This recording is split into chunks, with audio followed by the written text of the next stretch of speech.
When you need an attorney, experience matters. Past success matters. Attention to detail matters. Prince Glover Hayes is celebrating 40 years. 40 years as a civil litigation firm. And delivers over 100 years. Over 100 years of combined experience. We've been able to obtain some of the largest jury verdicts and settlements in the state of Alabama for our clients. We will fight. We will fight. We will fight to make sure our clients get the justice they deserve. Here at Prince Glover Hayes, we counsel. We advocate. We litigate. And we are devoted to helping you.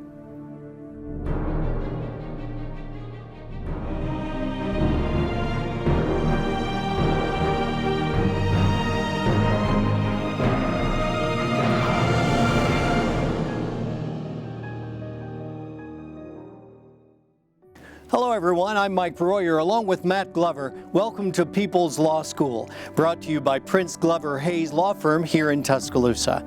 On this program, we deal with issues that are important to you and your family. Our topic on this program, 18-wheeler, big rig accidents, something you all want to avoid, and there's a lot of information you ought to know. Our host for this program, attorney Matt Glover. Matt. Hello, my name is Matt Glover, and I'm an attorney at the Prince Glover and Hayes Law Firm in Tuscaloosa. And I've been handling tractor-trailer crashes since 2002, not only throughout the state of Alabama, but also crashes that occur outside of the state. And so because of that, I want to talk on this particular occasion with two goals in mind. One, I want to answer the question, why are there so many 18-wheeler crashes? And secondly, if I know someone who's involved in such a crash, what do I need to do? Now, I will tell you, admittedly, that I am an advocate for those who are injured. I have never represented a truck driver. I have never represented a trucking company in a case where someone has been injured. And as a result of that, I do come into this with a certain perspective. I acknowledge that. Inevitably, someone watching will ask the question, you're not being fair to the truck drivers. I can't address that, but what I can say is that every day in our country, we have 14 people on average that are killed as a result of 18-wheeler crashes. And of those 14 on a daily basis, 13 of the 14 are people other than the 18-wheeler driver. Now, the cases that I investigate are the cases where someone has been injured. And as a result, there is a common trend. And so on this occasion, I am not talking about all the drivers out there who are professionals and do their job in the right manner. Those people don't have collisions. I'm talking about those cases where there is a cause, where there is a reason for something that happened. And so tonight, I want to address that. Why are there so many 18-wheeler crashes? To begin with, we have to look at what all the potential causes are. And you may be surprised by this, but right now, we have a national shortage of truck drivers, meaning we've got a greater need for truck drivers than the market is able to provide in terms of qualified drivers. Right now in our country, we do have several 18-wheelers that companies want to use that are sitting on their lots, but they're unable to use. And the reason they're unable to use is because there is a shortage of qualified drivers. Now, at some point, when there is a shortage, companies make decisions that lead to crashes that occur. And that is they hire people that are not qualified to drive. Now, they may have what is called a CDL. That is the commercial driver's license. But just because someone has a commercial driver's license, that doesn't mean that they meet the industry standards or the company standards from a perspective of safety in order to operate an 80,000-pound vehicle. I want to give you perhaps what I see as the most common cause of collisions in our country. And to do that, I need to give you a little insight as to how we go about as a law firm investigating a collision. The first thing that we look at is the truck driver involved. And specifically what we look at is, what is that person's driving record like? Because we are firm believers that your driving record or your past in driving is perhaps the best indication of what you will be in terms of a driver. Ultimately, we're given the opportunity to question under oath the truck drivers that are involved in collisions. But before we ever get to that point, we want to have our documentation prepared so that we can confront the driver with his or her driving record. And so we are very quick to talk to every previous employer. We issue subpoenas for their complete driving record, their complete employment history. We even get down to going to individual courthouses to search for records so that we can put together a complete history of what someone's driving record is like. Now, for those of you who are watching, you may see this particular driving record and say, oh, well, there's no doubt that is a terrible driving record. I mean, clearly someone who has that number of speeding tickets, that number of driving an 18-wheeler overloaded, that number of wrecks, or even a prior license suspension should not be operating an 18-wheeler.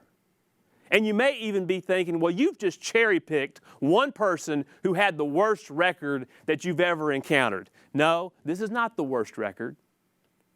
This is often the driving record that we see for people who are involved in 18-wheeler collisions. Because, again, remember that those with good driving records, those that boast they've gone 1,000,000 miles without an accident, they're not in an accident. But those who have records like you're seeing now are those that are more representative of the types of wrecks that end in those 13 people that die on a daily basis throughout our country. So when we present a record like this, not only to a jury, to a judge, to those who evaluate a case, our primary argument is, with a record like this, should the company have known that a wreck like that was going to happen? What I would like to do now is to show you another way that we investigate tractor-trailer collisions. And it also dovetails with the important point of why you need to act early. If you know someone who's been involved in an 18-wheeler crash, why is it that you should consider contacting a lawyer as soon as possible? Well, one of the reasons is because it is very important that you get to the scene to document and to examine the physical evidence that is available. So just to give you some insight, what we do, especially when we are contacted early, we have a team of experts that some are from Alabama, some are outside the state of Alabama, but we make immediate arrangements for them to go to the scene where the collision occurred. Now, this particular photograph you're looking at right now, this is a case where someone died in a collision. And you got to remember that most times when an accident occurs with an 18-wheeler, the victim is either at the hospital or in some circumstances they're dead. And many times the only live witness is the person who was driving the 18-wheeler. So it shouldn't come as a surprise when only one side is interviewed that many times the police report would indicate that it's the other person's responsibility. Not the truck driver, but the other person. But in Alabama, a police report is not admissible. And there's good reason for that. And one of the reasons is because it's called hearsay. And so if someone is involved and they have a team of lawyers go to the scene and inspect the physical evidence, here's often what they found. And here is a good example of that. Police report indicated the person who died was at fault. Indicated that that person pulled out in front of an 18-wheeler. But when you go to the physical scene, you will see evidence that gives a clear indication as to how the collision occurred in this sense. When two vehicles come together with such force, one of the vehicles is driven down into the ground and creates what is called a gouge mark. That gouge mark gives a lawyer and his or her investigators the opportunity to identify clearly where the point of impact occurred. And in this particular photograph, the point of impact occurred outside of the 18-wheeler's lane of travel, which meant that the 18-wheeler left his lane of travel to strike the vehicle who was in their rightful lane of travel. So by getting to the scene early with a team of experts to identify the physical evidence, you can begin to refute what is often a police report that improperly concludes who the responsible party was. So as a lawyer, we begin to ask the question, why did the 18-wheeler leave the lane of travel? One, it could have been one of those drivers that had the record like you previously noticed, but it also could be because of the physical condition of the tractor trailer itself. 18-wheelers are required to undergo detailed inspections. There is a whole separate set of laws that apply out there which dictate the kind of condition that an 18-wheeler must be in before it goes on the public highway. If you hire an attorney early enough, the lawyer can get involved with a mechanics expert to do a full detailed inspection of both the tractor and the trailer. That most often includes looking at two areas. One, the braking system, and two, the tires. If you're able to look at those, many times you'll find that there's equipment being operated on the public streets in Alabama that simply do not comply. That they're in such bad condition that if a state trooper had pulled the vehicle over prior to the collision, that it would have been taken out of service because it presented a safety hazard to the public. You have to keep in mind that one of the reasons for this is that when you're operating an 80,000-pound vehicle, which is what a tractor trailer is, compare that to most passenger vehicles that are a little over 2,300 and 2,400 pounds. And so because of that, you have to have a great braking system and tires with the proper tread depth in order to, if you apply the brakes, you don't leave your lane of travel like we saw in that prior photograph. And what you're looking at now is actually one of those detailed inspections performed by a mechanic on the very tractor trailer involved in that fatality. And as you can see, there are several different violations, all of which can explain why the 18-wheeler left its lane of travel and struck the passenger vehicle off the road. So we look at the driver, we look at his or her record, their employment history, the number of prior places that they had worked, whether they had gaps in treatment, gaps in driving, employment history, but we also take a close look at the vehicle itself, because both of those have been determined to be two of the most leading causes of 18-wheelers crashes. In sticking with this one particular collision, what we discovered, and you will see this a lot in the state of Alabama in particular, if you drive down these highways, you see lots of log trucks. And a lot of times you can look at a log truck, if you have any type of experience, and say, that one's overloaded. Matter of fact, if you start noticing, at least by the eyeball test, a lot of them look overloaded. And there's a reason for that. And that's because those logs are being taken to a mill to be processed. The driver and the company is paid based upon the weight of the timber that's being transported. And if I can transport in 2 loads what may really take 3 loads, I've just made more money. That is often the most common factor in driving why there are so many log trucks in particular that are overloaded in the state. But every time that log truck goes into a mill and every time it comes back out, there is a ticket that's being processed based upon the weight of the vehicle. And that's important because that's how it's determined how much a company like International Paper or Weyerhaeuser or Westervelt, as examples, will pay for the load they received.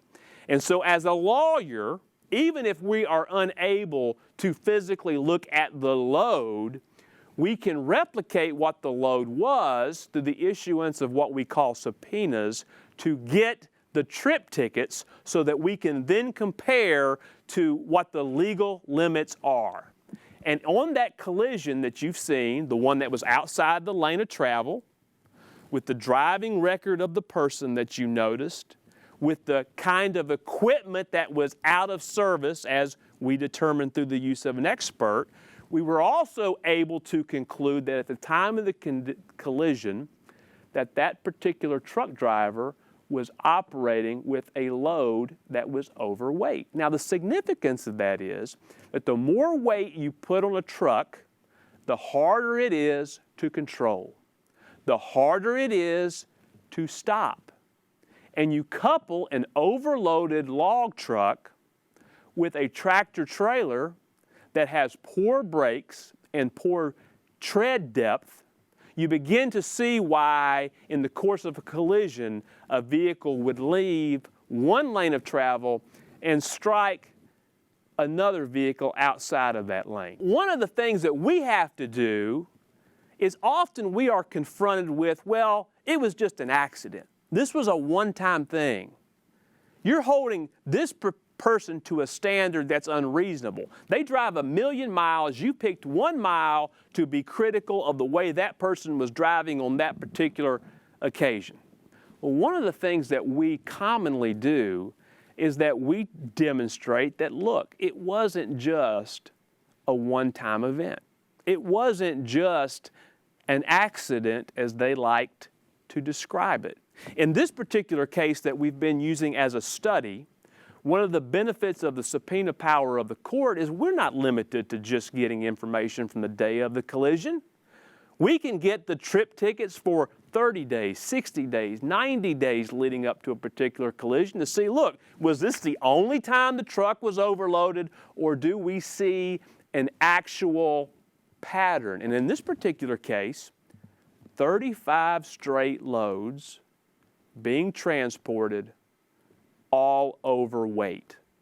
The only conclusion there is that this particular trucking company and this particular driver was not just operating bad equipment, not only had a bad record, not only overloaded, they were making a conscious decision on a daily basis to ignore the laws of our state, all in the name of profit.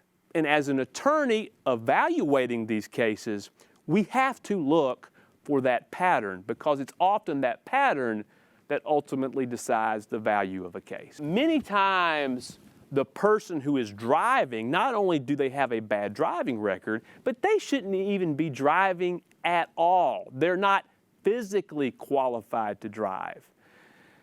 You know, there are physical qualifications for all of us in terms of driving. Hearing, sight, the ability to read and understand the English language and the signs that we are confronted with. But when it comes to 18-wheeler drivers, there are very, very strict medical qualifications. Matter of fact, every 2 years, a driver has to be medically qualified to drive. They look at issues like your orthopedic condition, whether you have high blood pressure, whether you have sleep apnea, whether you have certain psychological conditions, all of which can disqualify you. Some drivers have such severe medical qualifications or characteristics that while they may be qualified, they're only qualified for 3 months. Unfortunately, many trucking companies, they have a doctor that they know will sign off on a medical card no matter what. They're often told, you need to go see this particular doctor, many times they're not even doctors, to sign off on your application to be medically qualified. So it's not uncommon for us to get a valid medical qualification, but then when we find out through questions like, have you ever filed for Social Security disability, you've got drivers like this, where on one hand, they're as qualified as can be medically, but on the other hand, they're telling the federal government in order to receive disability benefits that they're not even qualified to drive because of their medical condition. Again, our job as lawyers is often a job of investigation to try to find out what the root cause was for any particular collision. This is why, however, and to me this is the most eye-opening part of this work that I do. Many people are very judgmental about folks who go see a lawyer. You hear things like, well, I wasn't raised to be like that. I'm not a lawsuit kind of person. I want to see if the insurance company will do the right thing. I mean, why do I need to go hire a lawyer? I mean, lawyers are going to get all the money. I mean, we hear all that. I mean, it's rumors all out there designed to keep you from going to see a lawyer. But let me explain to you exactly what will take place in the aftermath of a collision. If you are at the hospital, or if even worse, someone dies, here's what's taking place while you're processing those thoughts like, should I contact a lawyer? You know, I haven't been raised that way. Maybe the insurance company's going to do the right thing. I mean, after all, they said they're taking responsibility for it, so all I got to do is get my medical records together, present it to them there. I don't need to deal with the lawyer. While you're going through that thought process, by the way, the thought process is designed to delay you in making a decision. Let me tell you what the 18-wheeler company's doing. This is not a guess. This is not just a hypothesis on my part. This will happen. The very first call that an 18-wheeler driver is supposed to make after a collision is not to law enforcement. It's to the company's risk management department. And you can look in any company manual, and in that manual it will say, once you talk to the risk management department, do not admit fault. Every company manual I've seen, do not admit fault. However, if you can get the other person to sign a card, they call it a driver exoneration card, to acknowledge that it was their fault, by all means, get them to sign it. Risk management, right then and there, at the time of the collision, has already got, through its insurance network, a lawyer in place. Wreck happens tonight in Tuscaloosa. Within 1 hour of that collision, there'll be a lawyer from Birmingham at the collision with an investigator, with an expert, laying the groundwork, not to make it right with you, but to lay the groundwork as a defense for them. And I'm going to show you some of the most common things that happen at the scene while you're making a decision, do I need to contact a lawyer? What you're looking at now is, at some point, one of the experts from the trucking company said, I need to get out what really happens. And that is, in the aftermath of a collision, there are efforts made to destroy data that points to the guilt of the truck driver. You know, when a plane crashes, one of the first things that investigators always look for is what's called the black box. It is the data recorder that provides speed, provides acceleration, provides whether someone was having a hard braking event. This is from a fatality that occurred in Connecticut County where there were no eyewitnesses. So the only live eyewitness that was involved was the truck driver. The other person was killed. Calls made to risk management, do not admit fault. Lawyer comes to the scene with an expert, looks at the tractor, acknowledges this tractor's got that black box recorder on it, which means it will give us all the data that we need to know about whether this particular truck was speeding at the time of the collision. So while you're making a decision, here's the decision that the lawyer for the trucking company and the expert decided. Let's not download it. I see too many skid marks here.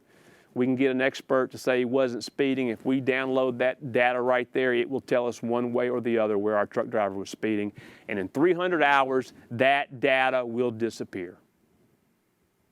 That's the process that is taking place. Now let me show you why this data can be so important. This is a wreck that happened out at Mercedes plant, Tuscaloosa. Lady coming out of work, pulled out, got hit by an 18-wheeler, killed. No eyewitnesses except for the truck driver. Truck driver speaks to the police officer, and of course, just like almost every truck driver that I've experienced in these fatalities, was going exactly the speed limit. Speed limit was 40, truck driver was going 40. Except in that circumstance, we were able to get to the truck in time and download the data. And here's what we found. 61 miles an hour. 20 plus miles an hour over the speed limit at the time of the collision. That type of data right there disappears if you don't take quick action to prosecute a case. Because a company more often than not will let this data disappear so that they then can hire an expert to say, yep, from what we reviewed, the truck driver was going 40. Collision occurs on Skyland Boulevard. Question, who ran the red light? How in the world could data on an 18-wheeler help answer that question? By getting there in enough time, you can look at their data that would indicate that 100, 100, 100, that is someone driving the truck full down on the gas pedal, full throttle. What are they doing? They're trying to beat a light. That's what that data indicates. And when you compare that to what a yellow light there is of 3.5 seconds, an expert can begin to replicate exactly what happened. But again, this is a type of data that disappears if you don't take quick action. So, to conclude, look, there are common causes of tractor-trailer collisions in our country. Drivers that are not qualified, equipment that's poorly maintained, conscious decisions to make profit over safety. The best chance that you have of exposing those root causes is to get a team of experts to the scene as quickly as possible to preserve the physical evidence, because the physical evidence doesn't lie. Instead, in most cases, the physical evidence will expose what truly happened. And in our profession, our number one goal ought to be the pursuit of truth. If you have any additional questions on this topic, I have written a book that I'm glad to give a free copy to. All you got to do is contact me at my office. Again, I'm Matt Glover, attorney at Prince, Glover & Hayes in Tuscaloosa. Thank you. Matt, thanks very much for all that good information tonight. We hope it's information none of our viewers ever need, but just in case, it's good to know. We hope you've enjoyed this edition of People's Law School, brought to you by Prince Glover Hayes Law Firm here in Tuscaloosa. And we hope you join us again next time on People's Law School. People's Law School is brought to you by Prince Glover Hayes as a community outreach class offered by the Osher Lifelong Learning Institute.